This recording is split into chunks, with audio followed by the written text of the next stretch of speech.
The last days of summer 1877 dawned with a strange stillness on the northern plains, a stillness that felt less like peace and more like the breath held before a storm breaks.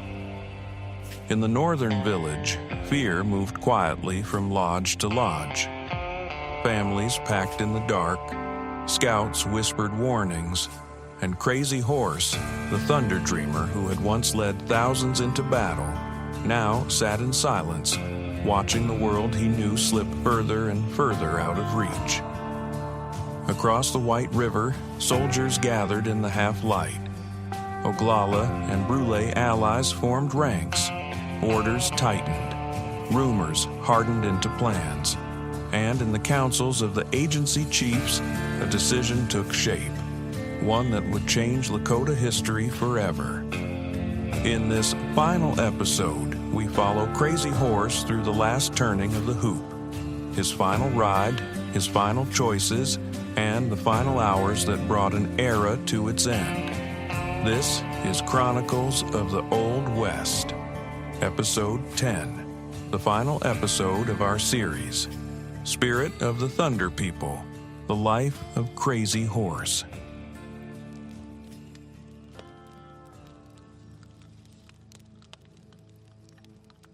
Few were sleeping when Red Feather left the northern village under the cover of darkness, riding hard for Camp Robinson. The air was thick with unease, the kind that settles over a people when the world they know begins to fracture. At the post, all was bustle, soldiers stirring, scouts saddling horses, the low murmur of orders cutting through the night. Red Feather assessed the activity with the sharp eye of a warrior who had seen too many such preparations. He sought out Billy Garnett, the interpreter, who delivered the blunt truth. The scouts and soldiers were going after Crazy Horse. Red Feather and another Lakota scout pooled what they knew and raced back. They entered the war chief's teepee together. "The soldiers are coming," they told him. Crazy Horse offered no remark. He sat there, silent, the knife at his belt his only visible weapon, waiting like a man who had already seen the shape of what was to come. Inside every teepee, families assessed the gathering situation. Fear rippled through the camp like wind through grass. There was no grand organization, no akachita enforcing order. The Sans Arc, named Pistol Maker, gathered his people and slipped away to relatives at Spotted Tail Agency. Others joined Little Big Man's camp. In piecemeal fashion, 25 or 30 families melted into the darkness, crossing the river to safety. No one stopped them. Crazy Horse had withdrawn into silence, and Black Fox would not tear apart what remained of village solidarity. By morning, the once vibrant camp of 100 teepees had been gutted. 73 remained when intelligence reached Camp Robinson. As the sun climbed and the news crystallized, another 20 lodges came down. By mid-morning, only about 50 stood amid abandoned lodge poles and scattered belongings. 300 people remained to face whatever whirlwind the day would bring. At the Oglala tribal village, Billy Garnett carried Lieutenant Clark's revised summons. Runners went to Little Big Man's camp. As night deepened, northern defectors and Akachita rode in to sit in council. The Oglala chiefs were clear. Troops would move to arrest Crazy Horse. Trouble was expected. Clark had told them to prepare their guns and ammunition. But the Oglala Council was not acting merely as mercenaries for the U.S. Army. They had their own deep and urgent aims. For months, the northern bands under Crazy Horse had lived apart, following their own path, resisting the pull of the agencies. Now, the Oglala chiefs saw a rare opportunity, not just to appease the soldiers, but to heal the fracture within their own people. Their priority was to rehabilitate these wayward northern relatives and draw them back into the warmth and safety of the tribal fold, back under the protection and authority of the main Oglala body. Little Big Man, once a staunch ally of Crazy Horse, now stood with the agency chiefs. He agreed to move his entire camp into the protective circle of the Oglala tribal village. Any families from Crazy Horse's dwindling northern camp who accepted the council's terms, surrendering their arms and submitting to the new order, would be welcomed as brothers, fed, protected, and folded back into the community. Before dawn, Little Big Man rode north again, carrying the council's message with urgency. Time was short. The soldiers were already preparing to march. Those who listened and came in peacefully would find mercy. But those who had no ears, those who stubbornly refused, could expect summary and ruthless punishment. And at the very center of the council's hardening resolve stood one man. Crazy Horse himself had been singled out. The mood in the council had turned cold and decisive. While a few leaders, like Young Man Afraid of His Horse, may have nursed private misgivings, the majority now favored a permanent solution. They wanted Crazy Horse removed from the equation of Lakota politics, once and for all. He was obstinate, dictatorial, stubborn, observers later reported, and objected to every measure which was taken for their and his good. He had opposed every effort to bring peace. Anonymous leaders no longer bothered to whisper. They spoke openly around the fire. If Crazy Horse resisted, they would kill him like a dog. The plan was no longer a shadowy conspiracy. It had become the public decision of the Oglala Council. Some 400 Oglala men mustered at Camp Robinson after 7 in the morning. 100 Arapaho joined them, with a handful of Cheyennes. Ammunition was issued. General Crook had already departed. Lieutenant Colonel Bradley oversaw the operation, placing Major Julius W. Mason in command of the cavalry. 2 battalions formed, Captain Guy V. Henry's companies on the north side of White River, Captain Frederick Van Vliet's on the south, supported by a 12-pounder cannon. The Indian allies were positioned with care. The Arapaho and loyal Oglalas, under 3 Bears, formed the vanguard of Henry's left wing. On the right, the main Oglala contingent rode under their chiefs, Red Cloud, Little Wound, Young Man Afraid of His Horse, American Horse, Yellow Bear, each carrying a calumet pipe. Around 9 o'clock, the columns began their march east to surround, attack, dismount, and disarm Crazy Horse and his braves. Billy Garnett led reinforcements from the tribal village, attaching to the right wing. Defectors from the north, Big Road, Iron Crow, He-Dog, formed the corps. Clark, wary of shifting loyalties, split the right wing. The most trustworthy rode farthest out under Young Man Afraid of His Horse. Between them and the river rode the northern contingent, with American Horse and He-Dog keeping order. The massive column, 400 cavalry in skirmish formation, and at least 500 Indian allies could not move unseen. A rattle of gunfire as Arapahos flushed a coyote announced their approach. Indians appeared on the flanking hills. Crazy Bear carried the first warning back to the northern village. There, the rump of 50 lodges faced the daylight with mounting dread. Women struck teepees and loaded travois. Many belongings lay abandoned in the haste, Non-combatants hurried northwest toward the Hat Creek Bluffs.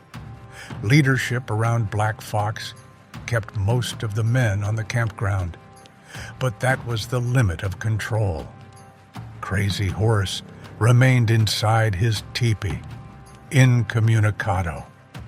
His inaction only hastened the collapse of morale. Little Big Man worked to pacify families and secure surrenders. Finally, the remnant of the War Council met. Opinion favored negotiation.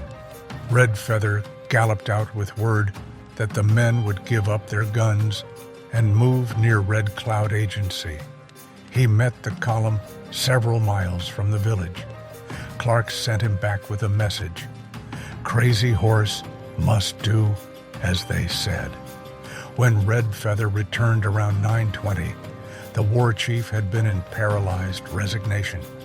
Within half an hour, something had changed. A new surge of resolve, perhaps the thunder power of his vision, perhaps the counsel of Kicking Bear and Shellboy, galvanized him. Flight to Spotted Tail Agency suddenly opened possibilities. There, Blackshaw could find healing among trusted relatives. The Brûlé Agency offered sanctuary for the northern people.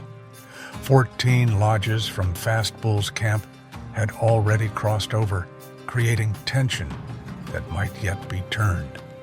Around 9:50, Crazy Horse stepped from his teepee, carrying bridle and saddle. Blackshaw packed essentials. He drove in their horses. Little Big Man raced upriver with the warning, Crazy Horse is either going to fight or he is going to run away. He is catching his horse. As troops neared, lone northern warriors made brave runs. Looking Horse charged the column, scolding Clark and the agency chiefs. Woman Dress shot his pony. Another scout pistol-whipped him. His brother dragged him to safety. Clark ordered scouts forward, but not to fire first. They prepared, stripping to war gear. Little Big Man reported Crazy Horse fleeing, then raced back. Escorted by Kicking Bear and Shellboy, Crazy Horse and Blackshaw rode downstream at 10 o'clock. He told the War Council he was heading to Spotted Tail. Black Fox refused to follow, positioning his 70 men on a knoll south of the river in full war regalia. The right wing approached the mouth of Little White Clay. The left wing reached the deserted campground. Little Big Man warned again that the northern warriors meant to show fight. Black Fox's men advanced. A fearless Sans Arc youth named Crayfish, a Custer battle veteran, charged the column on a swift pony before wheeling back. The drama reached its thunderous peak. From the center of the northern line, Black Fox nudged his painted pinto pony forward. He was the very image of Lakota warrior nobility, Springfield carbine clutched in one hand, revolver belted at his waist, and a magnificent trailer headdress of eagle feathers streaming behind him like a war banner in the wind. Kicking his pony into a gallop, Black Fox charged straight toward the line of chiefs and officers. His voice rose in a powerful death chant that carried across the valley. I have looked all my life to die. I see only the clouds and the ground. I am all scarred up. With his knife clenched between his teeth, he rode headlong into the face of overwhelming force, an act of magnificent defiance and courage. American Horse and He-Dog stepped boldly forward to meet him. American Horse raised his calumet pipe high, the sacred symbol of peace. In a strong, steady voice, he called out, "Brother-in-law, hold on, let up, save the women and children. Come straight for the pipe. The pipe is yours. Hold on." Black Fox reined in his charging pony at the last moment. The tension hung thick in the air. Then, slowly, He dismounted. The two men sat on the ground, just 15 feet in front of the assembled chiefs and soldiers. They smoked the pipe together, while, behind them, the 30 northern warriors executed a precise and disciplined series of mounted maneuvers, riding back and forth in perfect formation, ready to charge or retreat at a single word from their leader. As the pipe smoke curled upward, Black Fox spoke plainly. He declared that Crazy Horse had fled with his wife toward Spotted Tail Agency, listening to bad counsel. "Now he is gone," Black Fox said, "and the people belong to me. I came here to die, but you saved me." American Horse reassured him. With Crazy Horse gone, the village need only come in and join the tribal hoop. Black Fox rose, shouting to his men, "All over! Stop this running and get back there." The warriors turned in perfect order and crossed the river. Billy Garnett later remembered the awe. That man had control of the village.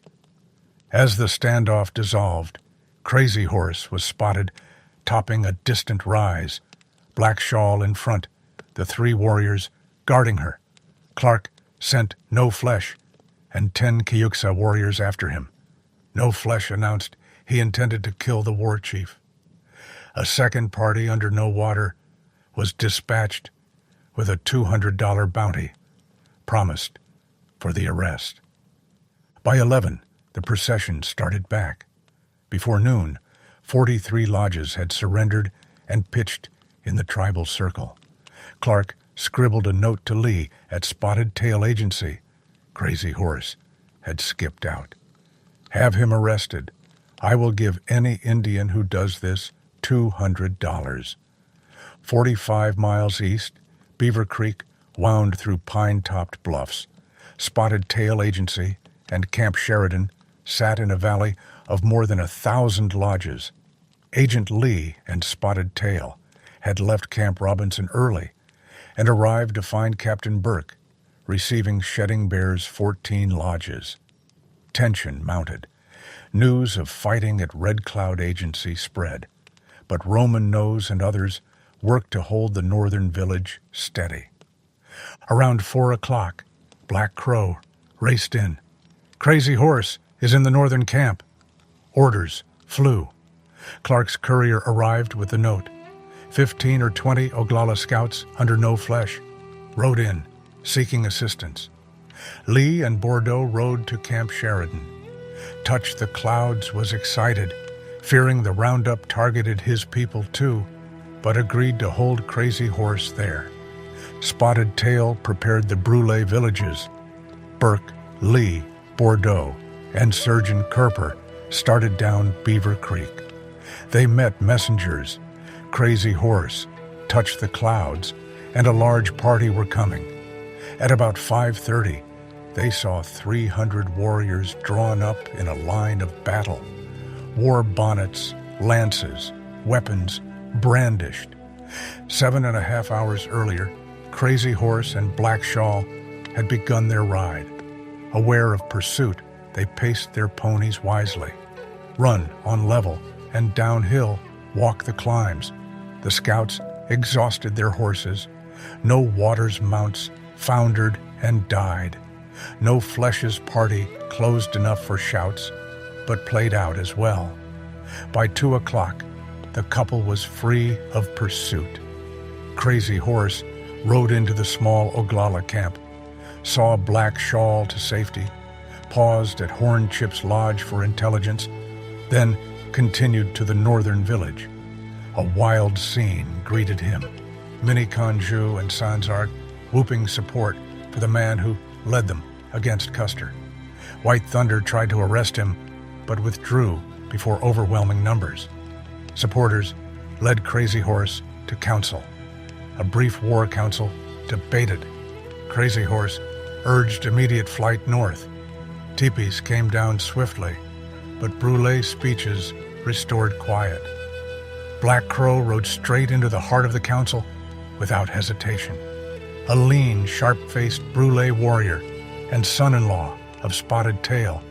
He carried the full authority of the agency behind him. In a voice that allowed no argument, he faced Crazy Horse and declared, "You must listen to me. You must come with me to the commanding officer." The northern leaders, the Sans Arc deciders, recognized the unyielding Brule resolve. Though they had been ready to fight or flee only moments earlier, they yielded. Red Bear, one of their own respected headmen, was chosen to lead the escort. The warriors would accompany Crazy Horse to Camp Sheridan under the watchful eyes of the Brules. Black Crow wasted no time securing his position. He placed himself directly behind Crazy Horse in the column, perfectly situated to shoot the war chief if he made any attempt to break free. As the party prepared to move, Touch the Clouds rode up hard from the post and joined the front rank of leaders, riding between Crazy Horse and Red Bear. The mini Kanju chief's presence added both protection and the weight of his own authority to the tense procession. The 300-strong escort met Burke and Lee's ambulance. Touch the Clouds and Corper shared a tense but resolved handshake. Crazy Horse shook hands tentatively. Through interpreters, he explained he had come with his sick wife to escape trouble, bad winds, and misrepresentation at Red Cloud Agency. He wanted peace and quiet at Spotted Tail Agency. The procession moved toward the post. White Thunder warned of danger. As they arrived, Spotted Tail's 300 Brule warriors approached from the south. The lines pressed close, leaving only a small arena in the center. Warriors shouted, rifles flourished. Crazy Horse looked like a hunted animal. Spotted Tail rode into the gap. In a clear, ringing voice, he declared his authority. The sky was clear here. They kept the peace. Crazy Horse must listen. After dramatic pauses and acclamation, he asked if Crazy Horse would talk in the office. "I will," the war chief quietly agreed. A frenzied Sans Arc, Buffalo Chips, charged in, offering to die for Crazy Horse and calling Spotted Tail a coward. He clutched at Burke before being dragged away. The crowd quieted. In Burke's quarters, the small group sat. Crazy Horse spoke at length, denying threats, recounting his surrender on the pipe, his refusal to fight the Nez Perce because he had come for peace. He wished to join this agency where things were quiet. Touch the Clouds confirmed his words.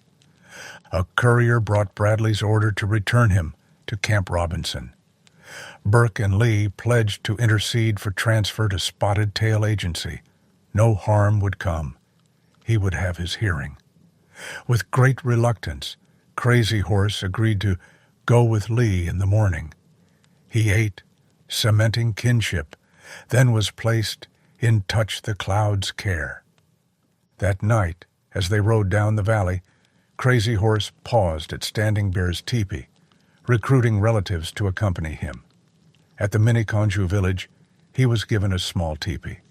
After a final meal, he rode alone to a wooded hill, tethering his pony and prayed for guidance in the darkness. Of his morning objectives, only Black Shawl's safety had been secured. He had told the officers he wished to keep his country, but the words already carried the weight of elegy. Political marginalization awaited here. Spotted Tail's guarded manner made even that uncertain. Action had briefly lifted his spirits, but now misgivings returned.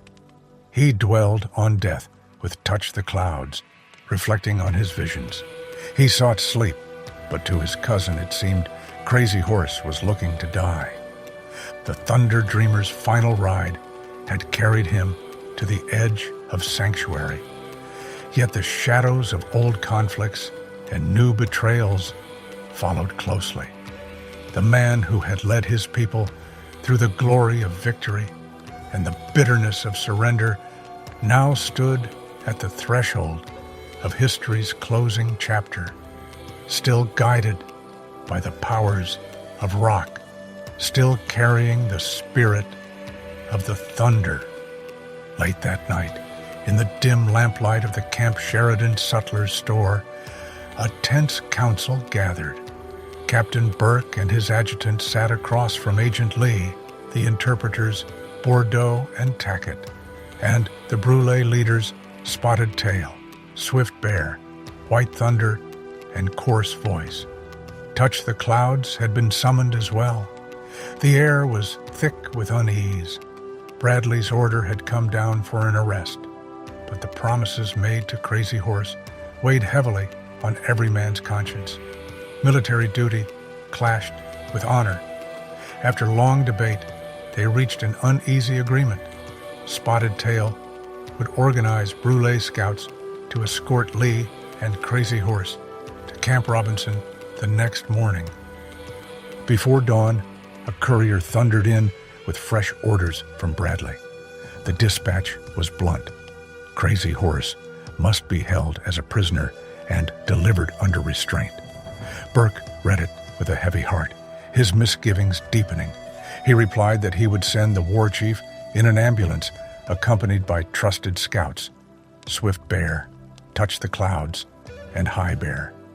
But the seeds of betrayal had already been sown. Wednesday, September 5th, 1877, dawned under a sky heavy with foreboding. In the northern village, Crazy Horse rose from a troubled sleep. Touch the Clouds and High Bear prepared to ride back to Camp Sheridan. Worm, his father, urged him to unwrap his sacred bundle and call upon the red-tailed hawk for protection. Crazy Horse declined. As the party passed the Oglala camp, he convinced his cousin Fast Thunder to join them. Fast Thunder and his wife hitched their wagon and followed. At Camp Sheridan, an eerie calm hung over the post. Crazy Horse and Touch the Clouds waited outside headquarters, talking quietly with Charlie Tackett. Swift Bear and Black Crow rode in from the Brûlé camps. Bordeaux arrived from the agency. Burke and Lee were delayed. Crazy Horse's unease had been building like a gathering storm. Suddenly, he announced that he needed to return briefly to Touch the Clouds' teepee to retrieve a saddle. He had ridden bareback from Red Cloud Agency. Permission was granted, with the assurance that the officers and scouts would follow shortly. In one fluid motion, Crazy Horse leapt onto his pony, wheeled sharply, and burst away at a full gallop. The sight sent a ripple of alarm through the gathered men. It was a disturbing sign, an unmistakable flash of the old war chief's restless spirit, the same instinct that had carried him across countless battlefields. Captain Burke emerged from headquarters moments later. After a hurried consultation, Swift Bear and Touch the Clouds acted swiftly. They detailed 2 trusted Brûlé scouts, Good Voice and Horned Antelope, to ride after him with grim, explicit orders, shoot the pony out from under him if he tried to escape, and kill Crazy Horse himself if he offered any resistance. Burke, Charlie Tackett, Touch the Clouds, and High Bear immediately gave chase, racing their horses down the winding course of Beaver Creek. Meanwhile, Agent Lee arrived and climbed into the waiting post ambulance alongside interpreter Louis Bordeaux, Swift Bear, and Black Crow. The driver cracked his whip, and the 4-mule team lurched forward, wheels groaning as the heavy vehicle rolled out of the parade ground. A growing string of scouts fell in behind, forming an uneasy procession that followed the war chief's trail toward the northern village. At the village, tension thickened. Crazy Horse had changed his mind. "If I go to Red Cloud Agency, there will be trouble," he confided. "I am afraid something bad will happen there." In the small teepee touch the clouds had provided, Lee and Burke pressed him gently. Crazy Horse asked them to go ahead without him and arrange matters for his people. He proposed conditions: no arms for either side, a full hearing before Lieutenant Clark, and a statement explaining how he had been misunderstood. He wanted only peace. Lee gave his personal pledge of safety, though the final decision rested with Bradley. Unhappy but cornered, Crazy Horse withdrew to the council lodge. There, consensus pressed him to go. Brule scouts and Oglala messengers urged compliance. Whirlwind Soldier, Swift Bear, and Black Crow coaxed him. His gaze fell on Turning Bear, an old comrade. "Go," Turning Bear advised. "I will accompany you." That solidarity, echoing promises from Standing Bear and Fast Thunder, tipped the balance. Crazy Horse gave tacit consent. Lee's patience had worn thin. Bordeaux fetched him from the council. Outside touched the clouds' teepee. Crazy Horse's mood had shifted again. He invited Bordeaux to breakfast. After the meal, Lee approached with hand outstretched. They shook. Lee reminded him he was no coward and could face what awaited. The words struck home. "Ho, anpetu ki le mitawa," Crazy Horse said. "This day is mine." He agreed to go, but on horseback. The ambulance would make him sick. Swift Bear offered 2 fine ponies. Crazy Horse requested 7 northern Lakotas ride with him for fairness. Good Voice and Horned Antelope were ordered to guard him closely. The ambulance rolled out, followed by the growing escort. The long ride south unfolded beneath a sky heavy with gathering pressure. Brule scouts continued to join the column in carefully staged groups, first 5 or 10, then more, until nearly 60 warriors formed a formidable escort by early afternoon. At Little Bordeaux Creek, the first reinforcements overtook the ambulance. A short while later, at Chadron Creek, another larger party arrived, swelling the numbers past 40. While the horses watered and grazed and the men took a quick lunch, Crazy Horse stepped away from the group to relieve himself. He thought he had slipped off alone, until a footfall behind him revealed a scout shadowing his every move. The cold truth of his situation settled over him like a stone. Turning back to the ambulance, he looked straight at Agent Lee. "Am I a prisoner?" he asked quietly. Lee tried to reassure him that no harm was intended, but the words felt hollow. The invisible noose was tightening. Beyond Chadron Creek, the war chief suddenly rode ahead, pushing his pony over the next rise. Scouts galloped after him and brought him back. In that brief, snatched moment at the following creek, while speaking with old Minneconjou comrades, including the warrior Big Crow, Crazy Horse managed to discreetly buckle on a holstered revolver, concealing it beneath the folds of his red blanket. From then on, he was kept under close guard, riding directly behind the ambulance. His expression had grown nervous and bewildered, the weight of betrayal settling deeper with every mile. The final group of Brule scouts caught up, bringing the escort to its full strength of 60 warriors. Worn out by the long strain and the heavy meal, both Lee and Bordeaux drifted into a fitful sleep inside the rocking ambulance. When they suddenly jerked awake, the war chief was nowhere in sight. He had vanished over the crest of the next rise, barely 100 yards ahead.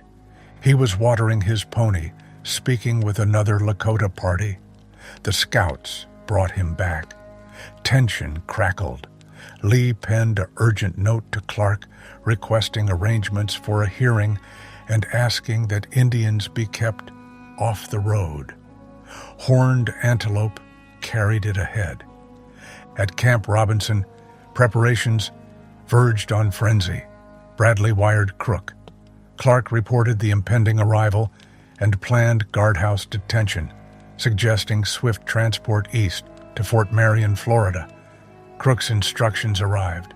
Send Crazy Horse under strong escort via Laramie to Omaha with his own people to witness. Sheridan reinforced the order. Bradley prepared Company I, 3rd Cavalry, for midnight departure. Clark rode to the agency, securing Little Big Man and others for the escort. Akecheta were sent to keep order. Red Cloud and American Horse led warriors to the post. The Red Cloud Agency came into view, its 700 teepees clustered just south of the trail, like a vast, restless village. 20 more Oglala scouts joined the escort, but an undercurrent of excitement and danger rippled through the camps despite the chief's orders to stay clear.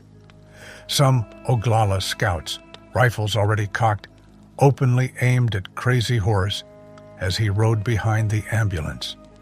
Touch the Clouds leaned from the vehicle and sharply ordered his Miniconjou men to form a protective cordon on either side. Agent Irwin rode up, attempting to halt the procession so he could speak with Crazy Horse, but the Brûlé scouts refused and pressed on. Many Oglalas hurried after the column on foot and horseback. Among them rode He-Dog, one of Crazy Horse's oldest and most loyal friends, seething with fury. He-Dog had warned his brother in arms months earlier. They should go together to Washington and speak directly to the Great Father. Instead, Crazy Horse had listened to other voices, voices He-Dog bitterly believed had lied to him. Now he saw his friend being delivered under heavy guard into what looked like a deadly trap. Stripping off his leggings and shirt, He-Dog fastened his Wotawe medicine charm to his scalp lock, clapped on his war bonnet, and slipped a shotgun beneath his red blanket. Without bothering to saddle his pony, he leapt on bareback and raced up the trail, determined to reach Crazy Horse and confront him one last time. Just at sunset, the party crossed White River. Charging first, saw the post buildings and soldiers on parade. Mounted Oglalas overtook them. Brûlé scouts harangued the newcomers. The ambulance halted outside the adjutant's office at 6 o'clock. Crazy Horse reined in, scanning the thronging parade ground with misgiving. Red Cloud's bad faces and American Horse's loafers formed lines to control the crowd. Soldiers positioned around the guardhouse. Bradley and Clark had withdrawn to their quarters. An astonishing abdication. Lee spoke with the adjutant. Crazy Horse was to be turned over to the officer of the day, Captain Kennington. Lee protested to Bradley, pleading for a hearing, but the commander was immovable. Orders from Sheridan left no room. Lee returned, concealing the refusal, urging calm. Crazy Horse shook Captain Kennington's hand warmly, his expression brightening for the first time in hours. The promises of safety and a chance to speak his piece in the morning had reassured him. Not a hair of your head will be injured, they had told him. He believed them. But the moment of calm shattered almost instantly. Little Big Man pushed forward with a superior swagger, seizing Crazy Horse by the sleeve. "Come on, you coward," he snapped, his voice loud and mocking. With little big man pulling him along, Crazy Horse entered the adjutant's office, accompanied by Swift Bear, Touch the Clouds, High Bear, Black Crow, Good Voice, and several others. Agent Lee, still hoping for a last-minute reprieve, stepped out again and hurried across the parade ground to plead with Major Bradley one final time. Outside, the crowd continued to swell. Moments later, He-Dog pushed through the press of people and reached his old friend. The two warriors clasped hands. He-Dog looked intently into Crazy Horse's eyes and spoke with quiet urgency. "You should have listened to me. We could have gone to Washington together. Instead, you listened to your people lie." He added a grave warning. "Look out, watch your step. You're going into a dangerous place." The transfer of authority now began in earnest. Captain Kennington took Crazy Horse firmly by the right hand. Little Big Man gripped his left arm. Flanked by the two men, Crazy Horse stepped out of the adjutant's office and onto the open parade ground. Soldiers of the guard fell in behind them, bayoneted rifles at the ready. The atmosphere grew electric. The crowd, already restless, began to murmur and shift. Shouts of "Rescue him!" rose from the northern Lakotas, pressing forward. Brule and Oglala scouts, along with soldiers, struggled to hold the line and keep the growing throng at bay. The small procession reached the guardhouse. Turning Bear, a Brule scout and old comrade, entered first. Crazy Horse followed close behind, still expecting nothing more than overnight security under guard. But the moment he stepped inside the crowded guardroom, alarm flashed across his face. To his right stood a log wall with a single inner door, just feet from the entrance.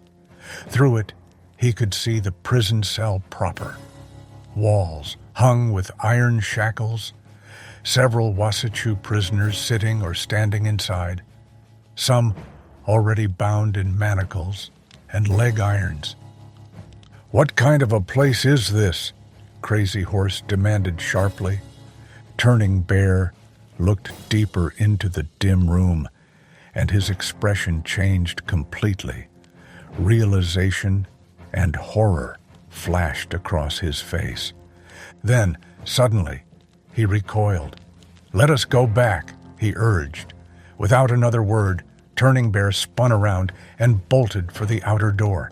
He burst onto the parade ground, shouting at the top of his lungs, "This is not a guardhouse. This is the jail." His warning cry rang out across the crowded grounds like a spark thrown into dry grass. Chaos erupted inside the cramped guardroom. Crazy Horse's childlike trust shattered the instant he understood the truth. This was no simple overnight holding room. It was a prison. With a sudden, violent motion, he wrenched his arms free from the men holding him. He flung his hands upward and snatched at Little Big Man's face, tearing away hair ornaments in a burst of raw fury. The struggle knocked loose the red blanket, knotted at his waist. It fell to the floor, revealing the white-handled revolver he had hidden beneath it earlier on the trail. Another scout named Plenty Wolves lunged forward and snatched the pistol away before Crazy Horse could draw it. Undeterred, Crazy Horse drew his only remaining weapon, his butcher knife, its blade ground down for cutting tobacco. In the same motion, he seized Little Big Man's own knife from its scabbard. Now armed with two blades, he lunged desperately for the outer door. Captain Kennington, sword already drawn, blocked his path. For a few explosive seconds, steel flashed in the dim interior. Crazy Horse sprang at the officer, thrusting and slashing. Kennington skillfully parried the attacks. Before the captain could run him through, Little Big Man sprang forward again and seized Crazy Horse from behind, pinning his arms against his body. In the violent doorway struggle, Crazy Horse twisted with ferocious strength. He slashed downward, opening a deep gash between Little Big Man's thumb and forefinger, then delivered a second vicious cut along the scout's forearm. Little Big Man cried out in pain and loosened his grip. Crazy Horse broke free, bounded through the doorway, and exploded onto the parade ground with the ancient warrior's cry tearing from his throat. The crowd outside surged forward in confusion and alarm. Soldiers and scouts instinctively thrust with their bayonets. Little Big Man, Swift Bear, Black Crow, and Fast Thunder immediately grappled the war chief, trying to restrain him.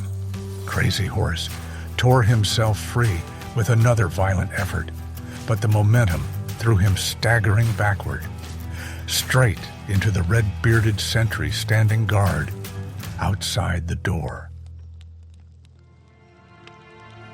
The infantryman's bayonet drove deep into Crazy Horse's back, just above the left hip. The blade tore through flesh, piercing his bowels and angling downward toward the groin. Without missing a beat, the sentry withdrew and thrust again, this time piercing the lower ribs on the right side and driving upward into the right lung. Crazy Horse straightened in shock and agony, then pivoted involuntarily as pain exploded through his body. The sentry attempted a third thrust from the front, but the bayonet lodged harmlessly in the guardhouse doorframe. Little Big Man grabbed Crazy Horse's arm once more. The dying war chief gasped, "Let me go. You got me hurt now." In that chaotic moment, an uncle of Crazy Horse, likely the Miniconjo Spotted Crow, pushed through the crowd and drove the butt of his rifle hard into Little Big Man's stomach, knocking the scout backward into the dust. "You have done this once before," he roared. "You are always in the way." Crazy Horse staggered on. Swift Bear and several others rushed in and caught him as his legs gave way.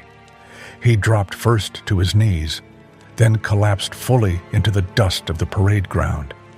For a few heartbeats, the entire crowd fell strangely silent, staring at the fallen chief. Then people began pressing forward again. Touch the Clouds knelt beside him. He Dog pushed through, gently pulling aside Crazy Horse's shirt to reveal the two terrible wounds. Blood was already frothing at the war chief's mouth and nostrils, clear signs that the lung had been pierced. Crazy Horse looked up and gasped through clenched teeth. "See where I am hurt? I can feel the blood flowing." In a final spasm of fury and betrayal, Crazy Horse reached up weakly and seized the braids of Closed Cloud, a Brûlé scout who had come out carrying his blanket. He jerked the man's head back and forth. "You all coaxed me over here," he scolded, "and then you ran away and left me." He Dog took the blanket from Closed Cloud and carefully placed it under his friend's head, then covered him with his own blanket. Surgeon Valentine McGillicuddy finally forced his way through the cordon of guards and knelt beside the fallen leader. One look told him the wounds were mortal. Crazy Horse, the undefeated war chief of the Lakota, lay dying in the dirt. Amid mounting tension, warriors pressed in. Scouts and soldiers struggled to maintain order. After heated debate, with Poirier translating the crowd's will, Crazy Horse was carried into the adjutant's office on blankets, not the guardhouse. American Horse asserted command. Crazy Horse is a chief and cannot be put in the guardhouse. On a rude pallet on the floor, McGillicuddy attended him. Morphine eased the agony. Worm arrived. Son, I am here. Father, Crazy Horse gasped, it is no use to depend on me. I am going to die. Around 10 o'clock that night, Agent Lee entered the dimly lit adjutant's office. A single lantern cast a flickering glow over the somber scene. Crazy Horse lay on the rude pallet of blankets on the floor, his breathing shallow and labored. As Lee crouched beside him, the dying war chief stirred and took the agent's hand in his own weakening grip. In a voice broken and disjointed by pain and morphine, Crazy Horse spoke his final words. He offered a quiet personal justification for his actions, then turned with lingering bitterness toward Little Big Man, the man who had seized and betrayed him. Finally, he offered a qualified forgiveness toward Lee himself, acknowledging the agent's efforts even as the weight of broken promises hung heavy in the room. His voice trailed off. He sank back against the blankets, exhausted. McGillicuddy administered another injection of morphine to ease his suffering. The powerful drug pulled Crazy Horse deeper into a haze of semi-consciousness. Worm, his father, sat nearby on the floor with Touch the Clouds. In the quiet hours, the old man began a soft, heartfelt harangue, speaking not just to those present, but to the spirit of his son and the ancestors listening in the shadows. He recounted Crazy Horse's life, how the boy had always protected his family, how he had provided game when they roamed free in the north, his great deeds against the Crows and Shoshones, and the recent tragic events. Worm spoke of the messengers who had urged them to come in, warning that Crook would drive them to Canada.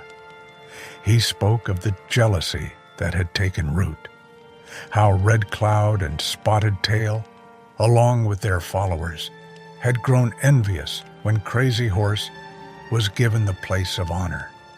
They were the cause of my poor boy lying here, he said with quiet grief. He was killed by too much talk. The room fell into a heavy, reverent silence, broken only by the irregular rasp of Crazy Horse's breathing. At about 11:40, the rattling in his chest quietly ceased. The great war chief was gone. Touch the Clouds rose to his full height.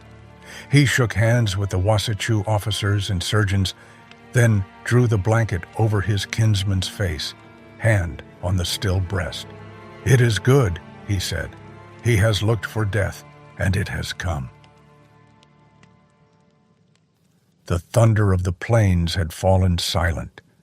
Crazy Horse, the mystic warrior who had never been defeated in battle, who had fought for his people's freedom with a vision as vast as the prairie sky, died not by enemy bullet in glorious charge, but by betrayal, confusion, and a sentry's bayonet in the dust of a parade ground. His death marked the end of an era, the closing of the free life of the Lakota people. At daylight on September 6, 1877, an unearthly wail shattered the quiet of Camp Robinson. A mule-drawn ambulance rolled down the agency trail, carrying the body of the Oglala war chief. Worm walked ahead with one of his wives, scouts trailing behind. Soldiers, officers' wives, and journalists watched in heavy silence as the procession passed. The Oglala village erupted anew. Hundreds of women and children raised a raw lament at the sight. Some 20 lodges had already fled northward during the night. Red Cloud, young man afraid of his horse, and others moved among the people, urging calm. Crazy Horse was the man without ears, they said. He would not listen. His death is regrettable, but he brought it upon himself. The ambulance halted when a Miniconjou uncle leveled his gun at the driver. Cooler heads prevailed, and it lurched forward again. Outside Worm's teepee, the father added his voice to the calls for peace. "The whites killed my son," he declared, "but he was a fool who would not listen." Inside, amid sage and sweetgrass smoke, Red Feather, Crazy Horse's brother-in-law and kinsman, prepared the body. They removed the store-bought shirt, leggings, and breechcloth, glimpsing the wound between the kidneys, then dressed him in clean buckskin. Crazy Horse was a nice-looking man, Red Feather remembered decades later. Worm announced he would perform the ghost-owning, the most sacred and demanding of Lakota ceremonies. For months, the family would live in self-denial and generosity, forbidden from violence. A holy man purified a knife and cut a lock of the war chief's long hair near the forehead, wrapping it in red cloth to preserve his Nagila, his spiritual essence. Worm declared his son had wished burial at Spotted Tail Agency. "Red Cloud Agency is not hallowed ground," he said. The move stung Oglala leaders, who feared a mass breakout. Before noon, the body, bundled in blankets and a buffalo robe, was lashed to a travois. Worm and his wife led it onto the prairie, Black Shawl walking behind with downcast eyes. A knot of relatives followed as wails faded across the grass. The next morning, on a bluff above Camp Sheridan, they raised a low scaffold and bound the red-wrapped body to it. Day and night, mourners' cries echoed through the valley. Agent Lee eased the tension by sending food and coffee. When Worm worried about cattle disturbing the remains, Lee and his carpenter built a sturdy fence around the scaffold. In gratitude, Worm and his wife stroked the agent's face in affection. The kindness helped anchor Worm at Spotted Tail Agency. 8 days after the killing, on September 13th, the funeral unfolded. Red blankets draped the scaffold's planking. Hundreds watched as the quartermaster's finest coffin was lashed in place, filled with pipe and tobacco, bow and arrows, carbine and pistol, ammunition, coffee, sugar, hard bread, beads, and trinkets. Crazy Horse's war pony was slaughtered beside the grave. Even Agent Lee stayed away from the volatile emotion. That night, and nights after, people swore a war eagle walked the coffin. The war chief's walk-in power endured. Political storms continued. Delegations left for Washington. Northern Oglalas pushed for the Tongue River country Crazy Horse had wanted. President Hayes offered compromise. Winter on the Missouri, then choice of permanent sites. The northern village remained restless. Low Dog and others plotted escape to Canada. When the great columns moved in late October, Worm's family traveled with Crazy Horse's body on the travois. Low Dog's faction used the corpse to inflame warriors, parading it as a call to grandmother's land. Bound by ghost owner vows, Worm grew sick of the talk of blood. On November 7th, near Butte Cache, Worm's small party slipped away under darkness. With Black Shawl, Horn Chips, and close kin, they angled south up Big White Clay Creek. In a quiet spot north of Wounded Knee Creek's head, they buried the body. Wood was scarce. No proud scaffold this time. Just a hidden grave overlooking the valley that would become home. Then they hurried to rejoin the Brûlé column. By September 1878, the moon of the Black Calf, Spotted Tail's people had settled at the new Rosebud Agency along the White River and Rosebud Creek. Log cabins were rising. The old free life was ending. 12 months after his son's death, Worm prepared the Ghost Owning's climax. Outside the Ghost Lodge stood a tripod with the sacred bundle holding the hairlock. A great giveaway would release Crazy Horse's Nagila to the spirit land. Kinsfolk arrived from distant agencies, gifts piled high, craftwork, food, tools, tobacco, horses, blankets.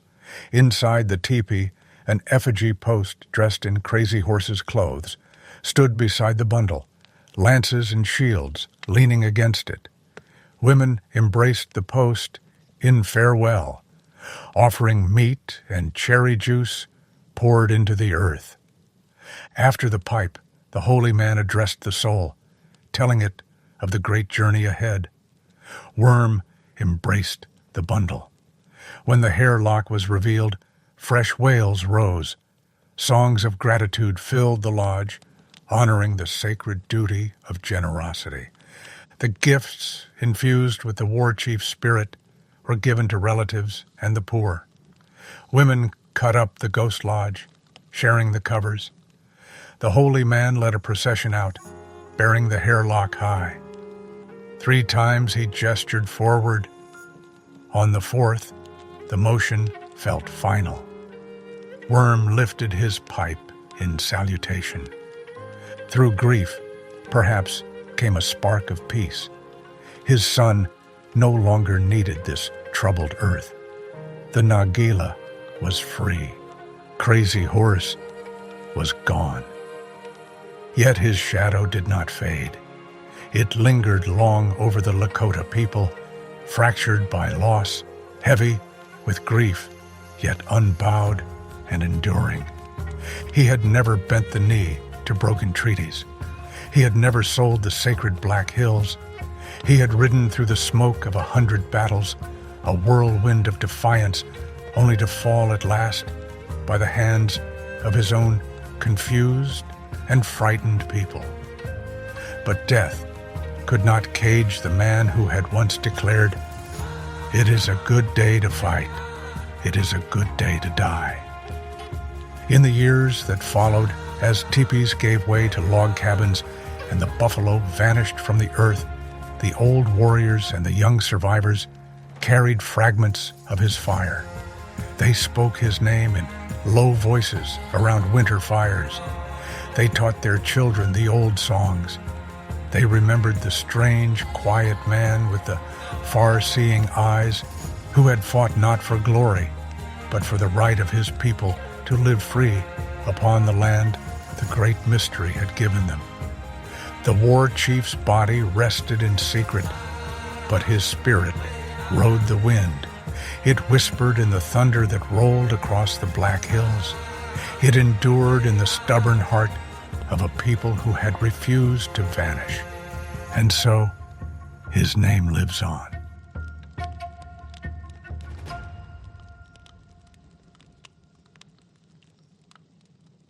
And that brings us to the end of Spirit of the Thunder People, The Life of Crazy Horse.